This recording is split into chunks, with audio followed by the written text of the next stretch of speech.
देखिएगा, तो उसने कहा कि -3 5 से होकर जाने वाली रेखा का समीकरण ज्ञात करो जो बिंदु इतने और इतने से होकर जाने वाली रेखा पर लंब है। तो जब इस पे लंब है तो पहले हम इतने और इतने से जाने वाली रेखा की क्या निकाल लेंगे, प्रवणता निकल आई। अब इस पर लंब रेखा की प्रवणता -1 बटे दी हुई रेखा की प्रवणता, तो दी हुई रेखा की प्रवणता कितनी है, -1 बटे 5, ये चला जाएगा ऊपर, माइनस का माइनस में भाग प्लस, तो कितनी आ जाएगी 5।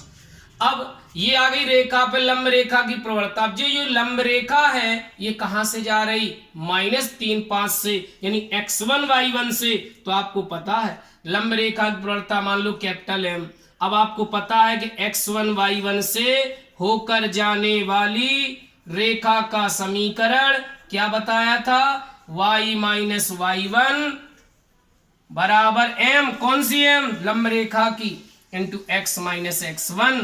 तो क्या हो जाएगा, y माइनस y1 है 5 और m है 5, x1 है -3, प्लस हो जाएगा, सॉल्व कर लो, y माइनस 5 बराबर 5x प्लस के 15, ये दोनों ले जाओ दाएं पक्ष में, 5x plus 15 minus y plus 5 बराबर 0, तो 5x माइनस y और ये हो जाएगा 20 बराबर 0, ये निकल आएगा उस रेखा का समीकरण। ठीक है, चलिए आगे देखेंगे, अगले क्वेश्चन को देखेंगे। चलिए अगले क्वेश्चन को देखिएगा। अगला क्वेश्चन आपके सामने है। अगला क्वेश्चन क्या दिया गया, देखते हैं यहां पर अगला क्वेश्चन क्या है। अगला क्वेश्चन आपके सामने है, एक रेखा का समीकरण ज्ञात कीजिए। क्वेश्चन कह रहा है कि उस रेखा का समीकरण ज्ञात कीजिए। क्वेश्चन कह रहा है कि उस रेखा का समीकरण ज्ञात कीजिए। किस रेखा का, जो निर्देशाक्षों के मध्य समान अंतःखंड काटती है। देखिएगा, ये हमारा x अक्ष हो गया, ये हमारा y अक्ष हो गया, ये मूल बिंदु हो गया। एक रेखा ये अक्षों से गुजरी। जब एक रेखा अक्षों से गुजरेगी तो अक्षों के बीच कटे हुए जो ये भाग प्राप्त होंगे इन्हें अंतःखंड कहेंगे। तो कह रहा उस रेखा का समीकरण ज्ञात करो जो दोनों अक्षों से समान अंतःखंड काटती है। माने इस रेखा ने x अक्ष पे भी a अंतःखंड काटा और y अक्ष पर भी a अंतःखंड काटा।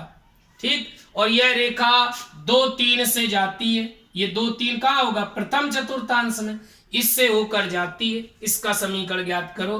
तो मैंने आपको बताया था कि जब कोई रेखा x अक्ष पर a और y अक्ष पर b अंतःखंड काटती है तो उस रेखा का समीकरण x upon a plus y upon b बराबर 1 होता है।